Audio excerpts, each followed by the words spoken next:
8.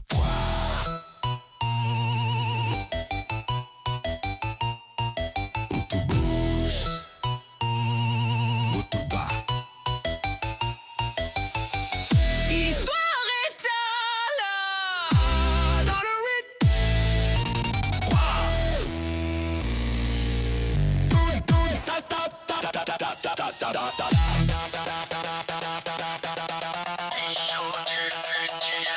le 8. Dans le 8, 3.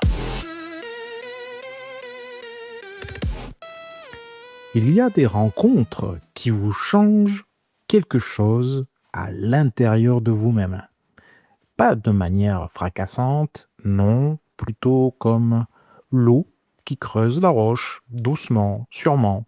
C'est exactement ce que moi j'ai ressenti le jour où je suis allé frapper à la porte d'Alain, un homme très discret, un retraité, installé dans la région du Var, dans son petit village de Tours, que peu de gens connaissent d'ailleurs. C'est un homme qui ne se réclame d'aucun titre, qui hésite même à se dire artiste. Et pourtant, derrière l'objectif de son appareil, il y a une philosophie entière, un regard sur le monde qui ralentit, qui questionne, qui touche en profondeur. Alain photographie ce que la plupart d'entre nous ne prennent pas le temps de voir. L'ombre derrière la lumière, le silence entre deux mots, la force invisible des petites choses. Ce que vous allez entendre aujourd'hui, ce n'est pas une masterclass, mais c'est quand même mieux que ça. C'est la conversation d'un homme intègre et honnête qui a mis 40 ans d'expérience pour cela et toute son âme dans chaque réponse qu'il m'a donnée. Alors installez-vous bien, prenez quelque chose à manger et à boire, écoutez et laissez-vous toucher par son point de vue très personnel. Faut y aller. Bonjour à tous. Aujourd'hui, nous accueillons, ou devrais-je dire, je suis accueilli. Donc, Alain, j'espère Bonnet, mais je crois qu'il y a un prénom en supplément que j'ai raté. Non, Ça va? ça suffit, ouais. Ça suffit. Alain Gisbert Bonnet, un homme qui a passé une grande partie de sa vie à réparer des circuits électriques. Ouais. Et à maîtriser des courants avant de découvrir apparemment une vraie force. C'est peut-être de savoir ce que c'est que la lumière et savoir faire la lumière, puisque du coup, les deux métiers se rejoignent quelque part. Alain, merci d'être avec moi, merci d'être avec nous, pour les auditrices et les auditeurs qui t'écoutent. Je suis venu à toi et tu m'as agréablement surpris parce que tu fais un nouveau projet. Et tu m'as dit, ben viens, on va en parler. Et tu m'as accueilli donc dans ton environnement à toi, chez toi. Merci beaucoup. Avec plaisir. En tout cas, je voulais savoir si effectivement ce projet que tu vas établir là bientôt, on pourrait un petit peu mieux en discuter parce qu'il me semble que ton sujet, qui est la photographie, c'est quelque chose que tu as bien longtemps expérimenté, mais on ne te connaît pas beaucoup. Tu es dans le Var, tu es dans le petit village de Tours, qui est non loin de Saint-Maximin, donc entre Saint-Maximin, attention parce que c'est pas la même chose, Saint-Maximin et Brignoles, à ce petit village de Tours, là apparemment tu passes tes journées tranquillement parce que tu es quand même quelqu'un qui ne travaille plus, tu es à la retraite. Je suis à la retraite, ouais, déjà depuis quelques années.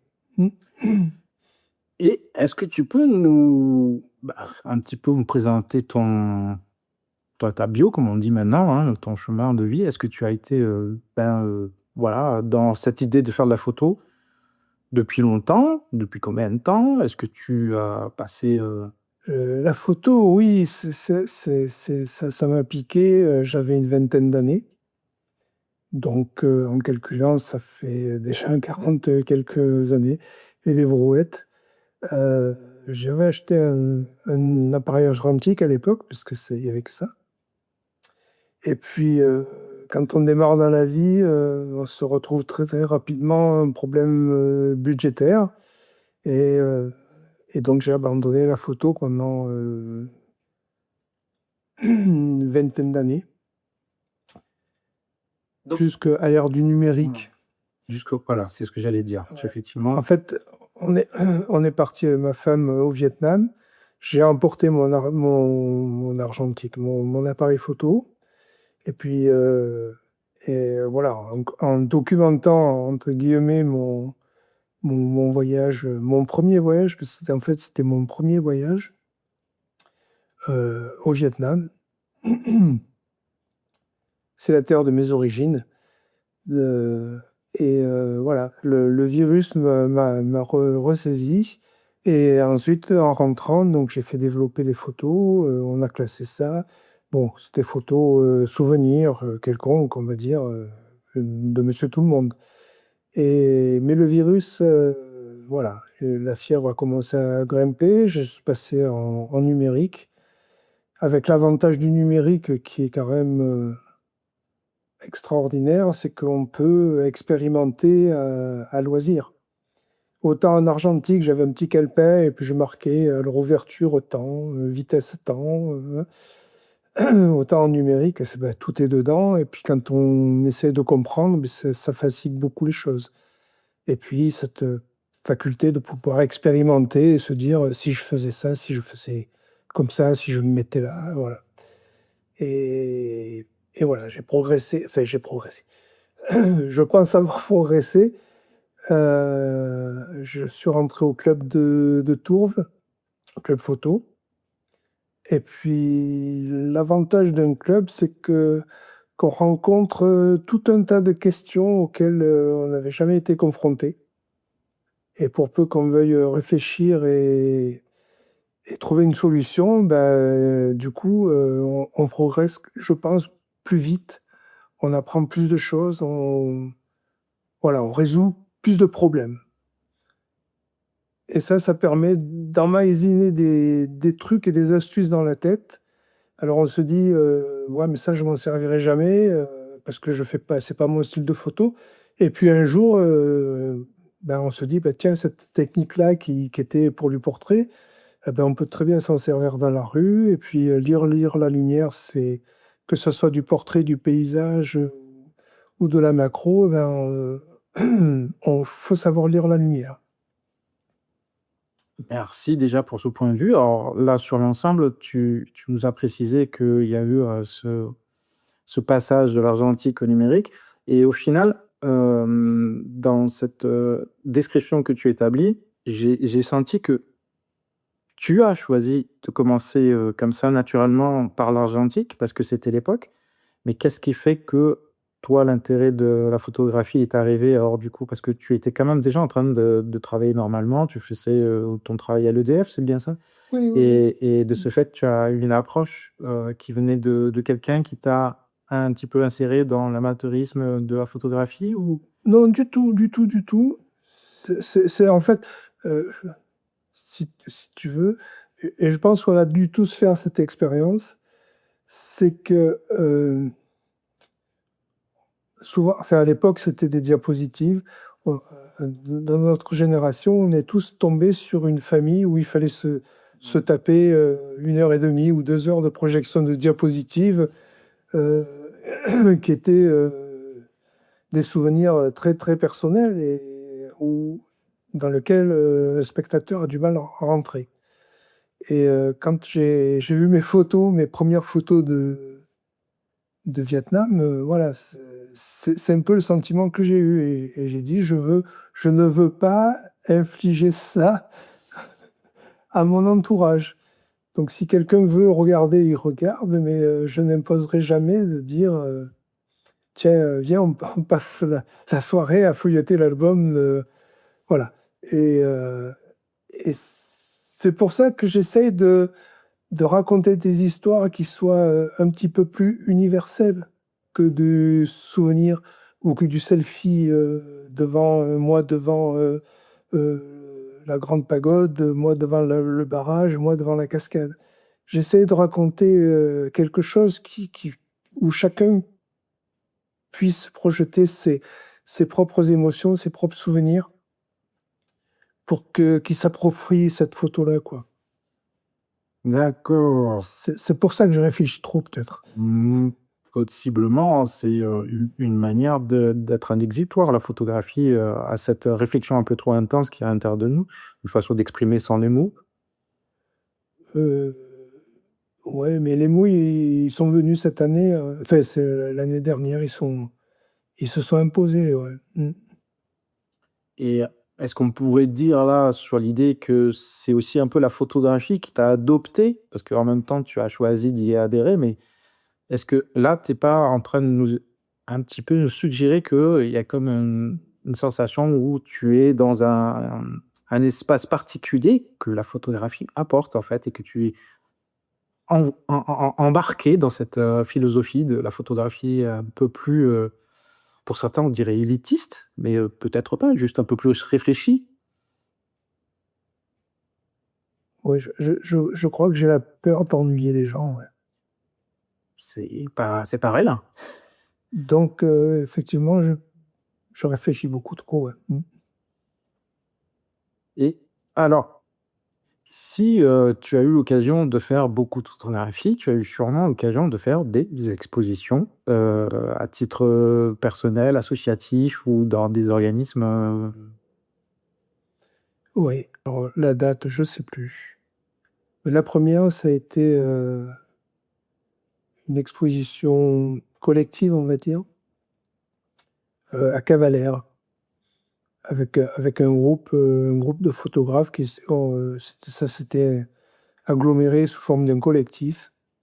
Et on a occupé une partie de l'été la médiathèque de Cavalère, qui est une très très grande salle. Et ça a été ma première exposition.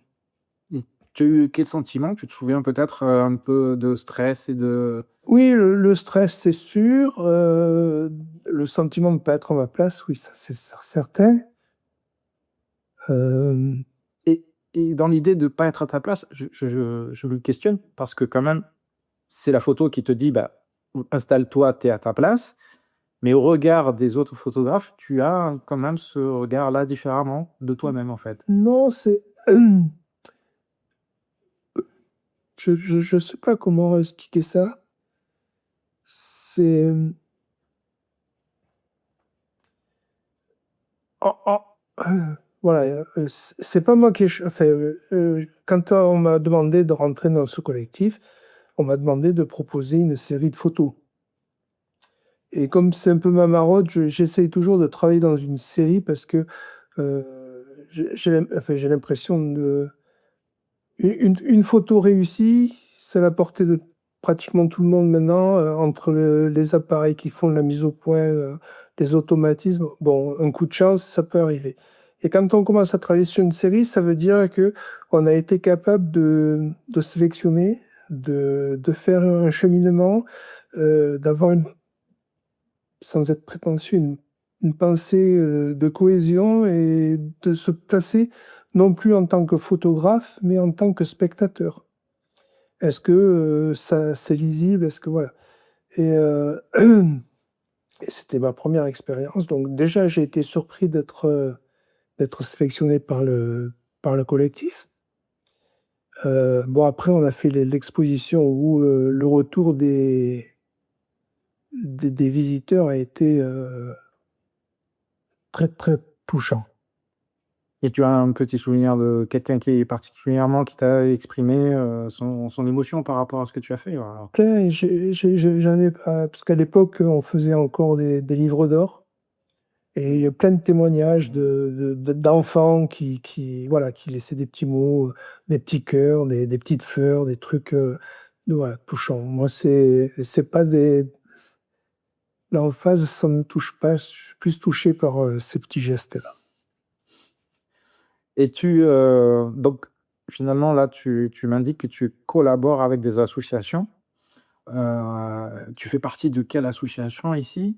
Donc là, je suis avec Objectif Photo, avec lequel on a monté pendant plusieurs années des rencontres photos.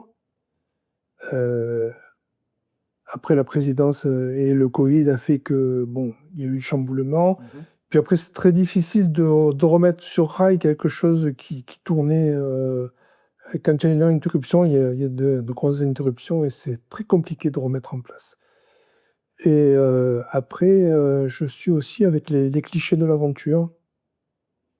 C'est le nom, hein, c'est des clichés. Les clichés de l'aventure, ça s'appelle, qui est basé à Manosque, qui est une association qui monte des expositions et qui essaie de promouvoir la photographie. Donc, on organise c'est pas des stages, c'est des ateliers, on va dire. Des ateliers d'initiation. Alors, on va de l'enfant de 6-7 ans jusqu'à l'adulte qui a un petit truc en plus. Et voilà, donc... Là, de ce fait, c'est une autre approche aussi du contact relationnel. Et est-ce qu'il y a des échanges qui s'opèrent qui te semblent importants? Oui, parce que ces enfants, assez souvent, on les revoit d'une année à l'autre. Et on s'aperçoit que malgré le fait qu'ils soient très dissipés, bon, on n'est pas en classe, quoi, on n'est pas là à être directif. Donc ils sont dissipés, ils parlent, ils rigolent, voilà. Mais on s'aperçoit que d'une année sur l'autre, il y a les trucs qui restent. La façon de tenir l'appareil, les boutons, le zoom, le dézoom, la lumière, les réflecteurs, tout ça, ça reste.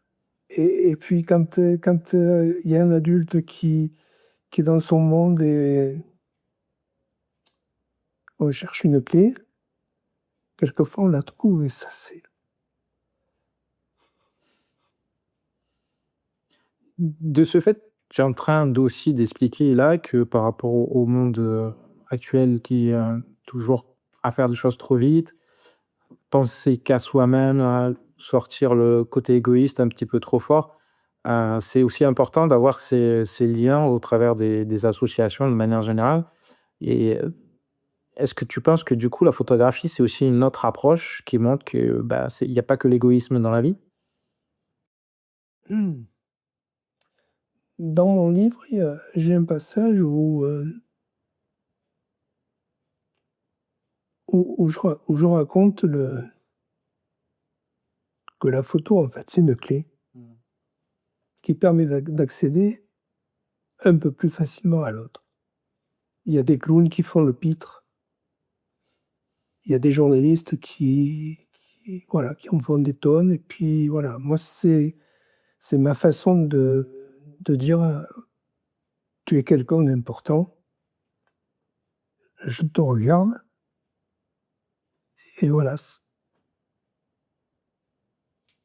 La photographie, de ce fait, c'est vraiment une qualité d'expression que tu n'as pas trouvée ailleurs finalement, que ce soit de la peinture, la musique. Tu penses qu'il y a là vraiment le côté artistique qui te convient et qui conviendrait à d'autres personnes au final?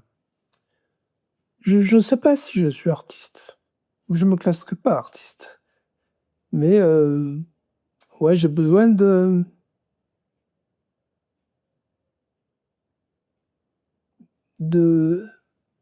faire les choses pour quelque chose. Voilà, j'en reviens au livre parce que comme ça va me permettre de...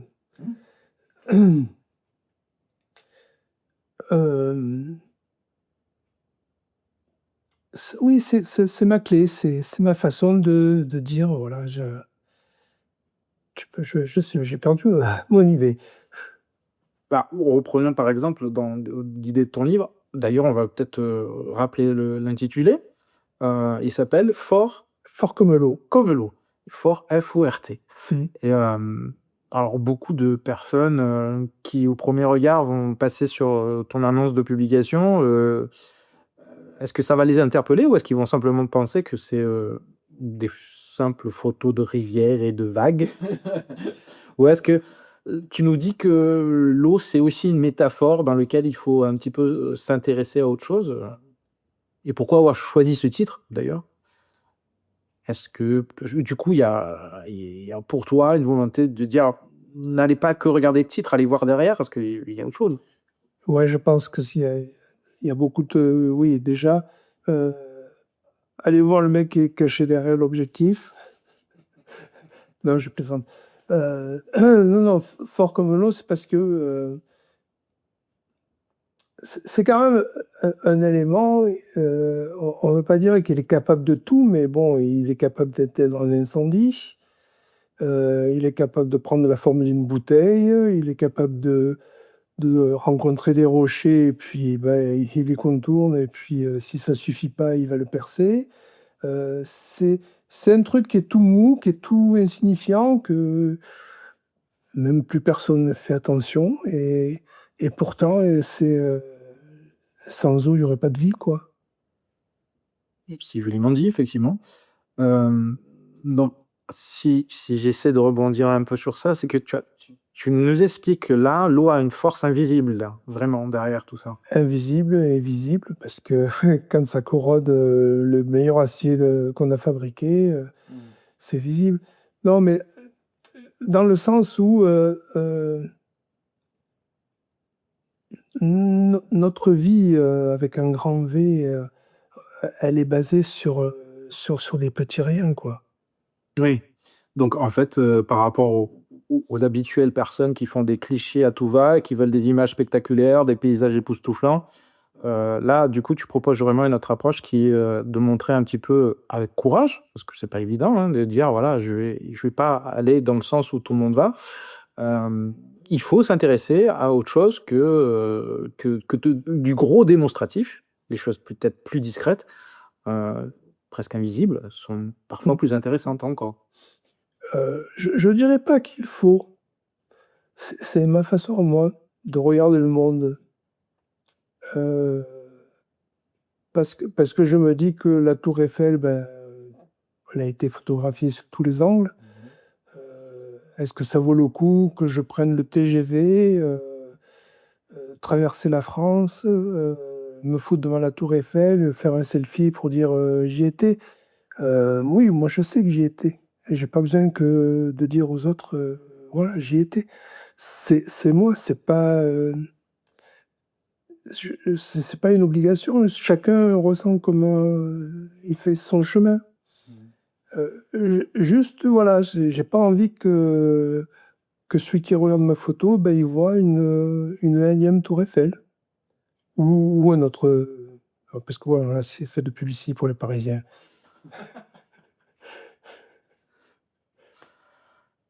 Donc, il y a une petite subtilité sur laquelle, juste pour à savoir identifier un petit peu mieux, afin de mieux connaître un petit peu tes sensations. Du coup, tu nous montres qu'il faut parfois même perdre contrôle sur la maîtrise des choses, en fait. Et finalement, si tu proposes ça dans un peu la lecture de ton livre, est-ce que par hasard, c'est aussi ton cheminement que tu as eu toi? C'est-à-dire qu'en fait, la vie t'a peut-être un peu appris ça, ta façon d'être au regard de la vie de manière générale, de dire lâche un peu certaines choses et puis regarde avec un autre œil finalement. Ah, ah, là, il y en a pour longtemps. Non, si tu veux, alors, je reviens au livre, parce que peut-être on arrive mieux à comprendre. C'est un jour, on était, ma femme et moi, on a rencontré un moine thaïlandais. Et bon, on a discuté, on a échangé, tout ça. Et puis, vers la fin de la conversation, il nous a regardé et puis il nous a dit pourquoi voyagez-vous? Et là, ça a été le grand silence, parce que je ne savais pas. Et je pense que cette question-là, si je te la pose, Jérôme, quand tu fais des voyages, est-ce que tu sais pourquoi tu voyages? Et la plupart des gens à qui j'ai posé la question, ben, en fait, c'est toujours pareil, quoi. C'est pour visiter, c'est toujours un voyage extérieur. Et dans le bouquin, en fait, enfin, je montre. J'essaye de montrer ce qui s'est déplacé en moi pendant les voyages, parce que là, c'est condensé sur une région, mais en fait, c'est tous les voyages qui font que chaque rencontre, chaque situation, chaque inconvénient, chaque anecdote, ça déplace quelque chose en soi. Et voilà, bon, moi j'ai pris conscience, et s'il y a une ou deux personnes qui arrivent à prendre conscience de ça, que le voyage, c'est pas simplement parcourir une galerie comme une galerie marchande, lécher les vitrines, voilà. C'est que quand on a une confrontation avec l'autre, on s'enrichit mutuellement. Et de ce fait, de cette expérience photographique, peut-être on peut essayer de toucher un peu à ce que tu as pu rencontrer, aussi l'humour dans l'image, ou l'humour de la vie que tu as photographié. À des exemples qui sont bénins comme ça, mais que toi-même tu as photographié quelque chose en disant ah ça c'est sûrement une œuvre d'art, et en fait c'était juste un vulgaire pylône de lumière dans la nuit. Est-ce que c'est aussi une comment dire, l'image elle est là sans forcer, mais il y a aussi autre chose, il y a un sentiment et parfois de l'humour notamment. Est-ce que tu es arrivé à joindre les deux de ce fait dans tes photos? C'est compliqué. C'est compliqué de se juger. C'est impossible. Parce que mon humour, il n'est pas universel. Donc, je vais peut-être toucher certaines personnes et puis pas d'autres.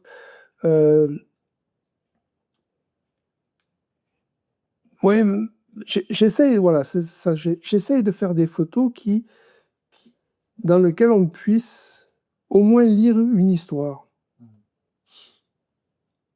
Après, chacun va l'interpréter avec son propre passif, avec ses propres actifs, avec ses souvenirs, avec ses peurs, avec ses craintes, avec son éducation. Et là, je ne suis pas maître. Moi, dans la photo, j'ai essayé de mettre une grand-mère qui soit une grand-mère, pas grand-mama, hein, une grand-mère au sens écriture, qui soit le plus lisible possible, avec les éléments qui sont sur le terrain. Et puis bon, après, oui, peut-être qu'il faut que le spectateur accorde un peu plus de 30 millisecondes à observer la photo. J'en ai une cette semaine, c'est arrivé cette semaine. J'ai posté une photo d'une cage, genre cage à chatons, dans lequel il y a un singe. Le singe, il a ouvert la porte et là, il a une laisse, donc qui est attachée à l'extérieur. Donc je l'ai saisi à ce moment-là, juste au moment où il ouvre la porte et il sort. Et donc ça, c'est la première lecture. La deuxième lecture, l'arrière-plan, en fait, on est devant une bijouterie. Et les bijouteries thaïlandaises sont avec des barreaux pour éviter les cambriolages, bien sûr. Et donc, il y a des humains qui sont dans la cage. Et bon, dans le lot, il y a quand même des gens qui ont remarqué cette juxtaposition, cette lecture-là. Il y en a plein qui ont dit « Oh, pauvre singe, ils ont oublié qu'il y avait les humains derrière, ou qu'ils ne sont pas vus, ou qui... » Voilà. Donc, c'est ça qui m'intéresse, c'est que ça... c'est plat, il n'y a qu'une seule dimension sur une photo, mais ça ouvre des questionnements, et voilà, j'aime bien que mes photos puissent avoir une ou deux ou trois lectures possibles. Oui, donc tu as l'idée qu'effectivement, il y a un besoin de plus d'attention dans la vie, et si on peut commencer par les photos que tu proposes, c'est déjà pas si mal. Merci. Alors, dis-moi, pour le livre, Est-ce que c'est, parce que là, on est vraiment sur l'objet en lui-même. Est-ce que c'est qu'un objet? Est-ce que tu penses que les gens vont le prendre que comme ça? Est-ce que ça te chagrinera que justement ils ne le prennent que comme ça? Ou est-ce que du coup, par exemple, si moi je l'achète, est-ce que je vais, aussi apprendre à faire des ricochets sur l'eau grâce à ton livre? Il y a une démarche de tutoriel, c'est D'abord, la mode. d'abord, tu vas supprimer le si, tu vas l'acheter. Ah oui, avec plaisir. Non, non, non, euh, ça s'appelle fort comme l'eau, mais ça n'a rien à voir avec l'eau dans le sens matière. Ça parle pas de mer, ça parle pas de rivière. C'est vraiment la métaphore de, la, de la capacité d'adaptation de l'eau. Après, oui, c'est un objet parce que j'avais envie. Parce qu'en fait, c'est un livre, c'est chaque, on va dire, pratiquement 90% de pages, c'est photo, texte. Et la photo répond au texte et le texte fait l'écho à la photo. Avec des lectures qui sont complètement, pas complètement, mais différentes. Donc le texte ne va pas, c'est pas la légende de la photo. Et la photo n'illustre pas forcément le texte. C'est des réflexions, bien souvent c'est des questions. C'est des questions que je me pose. J'ai pas trouvé vraiment pas tout le temps des réponses. Voilà, si ça permet à une ou deux personnes de se poser des questions, voilà, ça me suffit. Bon, malheureusement pour le livre, ça suffira pas, mais il en faut plus que ça. Mais c'est un problème de commerce, ça c'est pas dans le livre. Sinon, en fait, il est né. Nous sommes allés dans une région qui est pas touristique. Et on a eu la chance de pouvoir prendre un bateau qui nous a amené de ce petit village jusqu'à une ville. Et la descente a duré 3 heures. Et donc, tout au long du parcours, donc on a traversé des rapides, on a traversé des endroits calmes, on a traversé des forêts, on a traversé des endroits où on se serait cru de l'autre côté du monde. Il y a plein d'images qui sont venues dans ma tête. Et le soir, quand je suis rentré, j'ai tout noté. J'ai tout noté pour moi, quoi, parce que j'avais été vraiment touché par cette rivière, parce que on nous a raconté que dans l'hiver, là, il y a eu une crue centenaire, la rivière, où il y a des endroits où le bateau touchait le fond, et ben, l'eau, elle était 12 mètres plus haut. Et on est passé devant des maisons qui étaient pratiquement en train de tomber dans le cours d'eau, quoi. Et voilà, ça m'a bouleversé parce que la plupart des gens à qui j'en ai parlé m'ont dit que c'était la colère de la nature. Et je me suis dit, non, c'est pas la colère de la nature. La nature, elle se mange de rien. C'est juste que la prétention humaine, elle se place bien au-delà de la nature ou de l'eau. Et symboliquement, je trouvais ça très fort. Et ensuite, voilà. C'est à partir de là, comme j'avais commencé à noter, je notais quand j'avais un truc qui me touchait, un truc rigolo, un truc, voilà. Et puis, comme ça, petit à petit, ça fait des briques.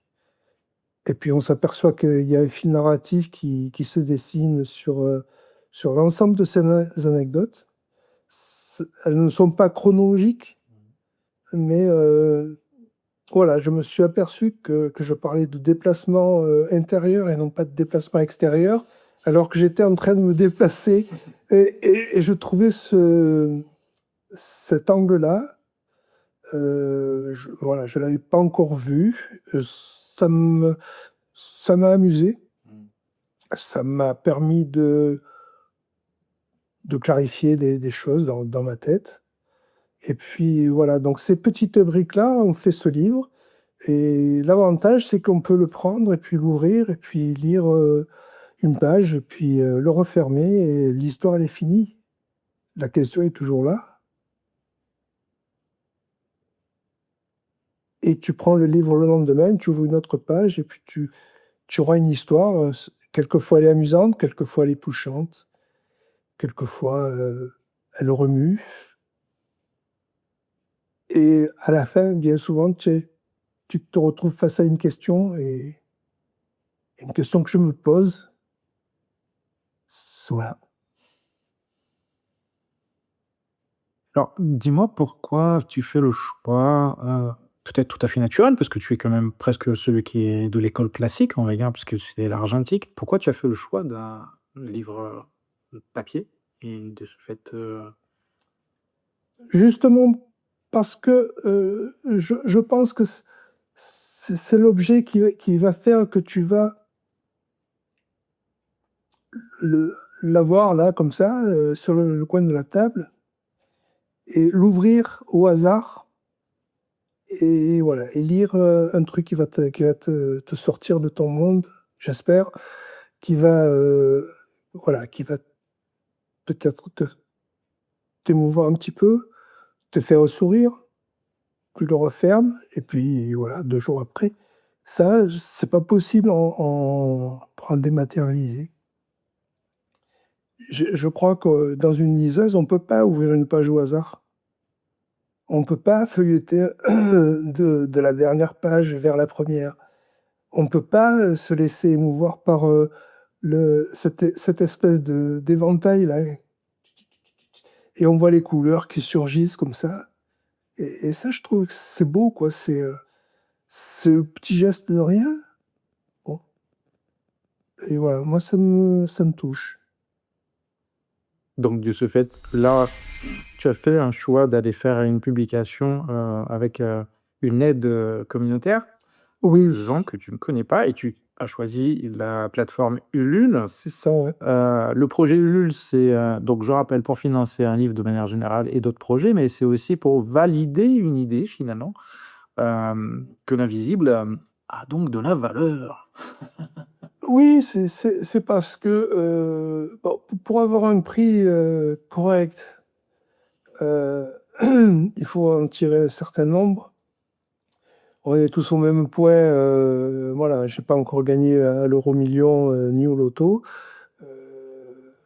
Donc je peux pas me permettre de faire publier une centaine de bouquins sur mes propres deniers, quoi.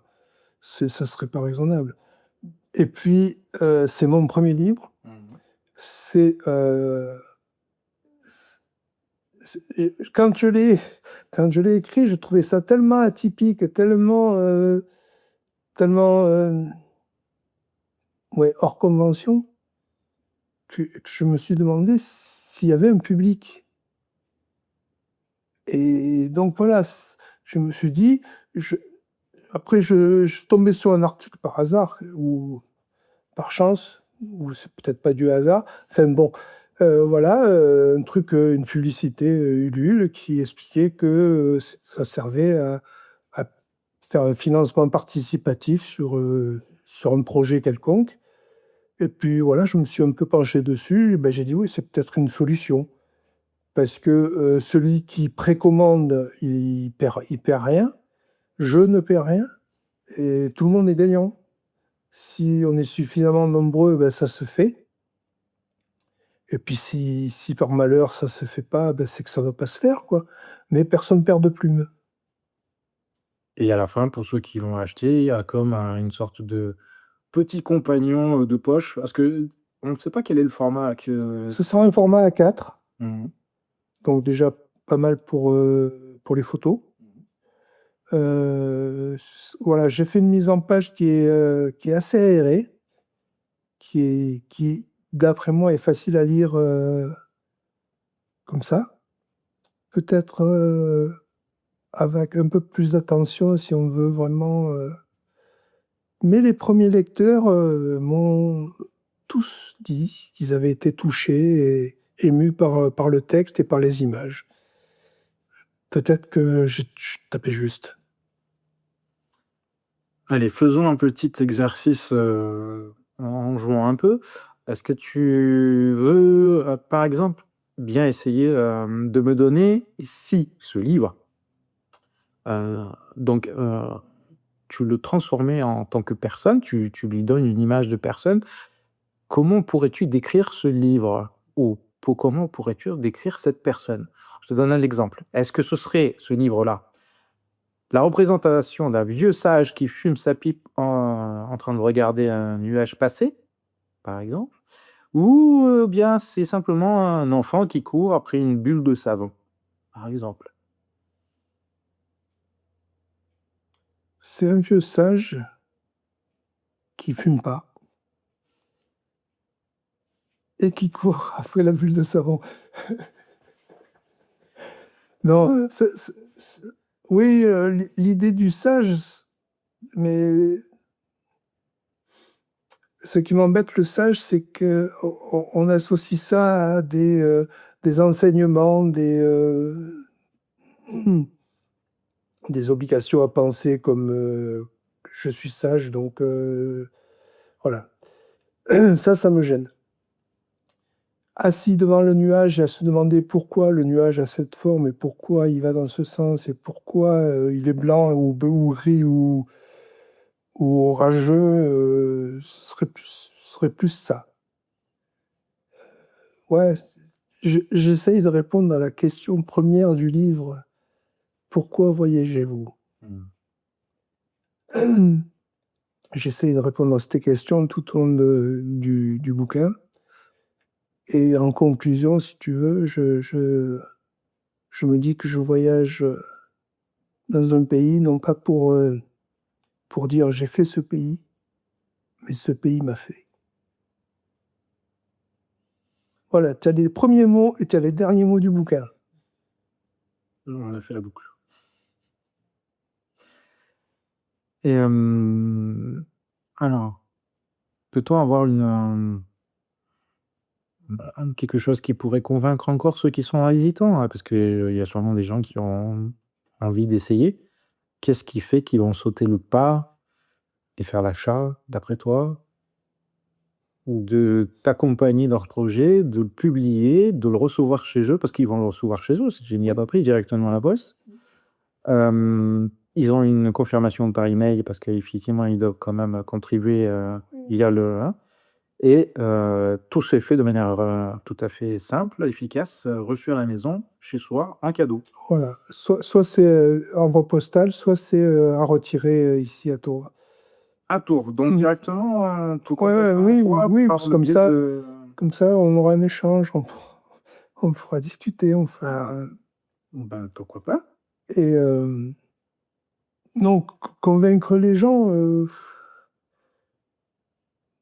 c'est un truc que je ne saurais pas faire, convaincre. Moi, voilà, il y a tout mon cœur, toutes mes tripes dans ce bouquin. Il y a toutes mes questions. Il y a quelques réponses. Même pas. Ouais, non, une réponse, ça voudrait dire que j'impose quelque chose. Non, voilà, si on peut réfléchir un petit peu à pourquoi on voyage, déjà, on aura fait ce petit déplacement intérieur qui se fait quand on voyage. Alors, je finirai sur ces derniers mots, mais quel serait, d'après toi, la dernière petite question que j'ai à te poser, c'est par rapport aux photographes amateurs, étant donné que tu as une longue expérience derrière toi, et qu'il y a, malgré tout, encore de nos jours, des jeunes, ou des moins jeunes, qui sont intéressés à la photo, qui sont donc amateurs, mais débutants, et pas forcément des amateurs intermédiaires. et avancer. Alors, pour toi, quel serait le conseil que tu pourrais donner à un photographe? D'autant plus que tu as connu les anciens appareils, les nouveaux appareils. Euh, Qu'est-ce que tu aurais comme conseil à donner à ces gens-là qui commencent? Et par exemple, je sais pas, du genre, ne vous prenez pas la tête, mais prenez quand même votre appareil. Euh, Moi, non, j'ai pas de conseil. Qui je suis pour donner un conseil? Euh, non, c'est que euh, profiter de toutes les occasions de parler photo et regarder ce qui s'est fait. Et puis, soyez curieux. Voilà, mais c'est des conseils de la vie. C'est pas des conseils photos. C'est même pas des conseils. C'est des portes ouvertes, ça.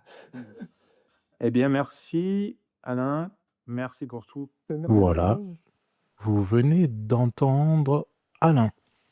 Et moi, je repense à cette phrase qu'il m'a dite tout à l'heure, comme si c'était une évidence.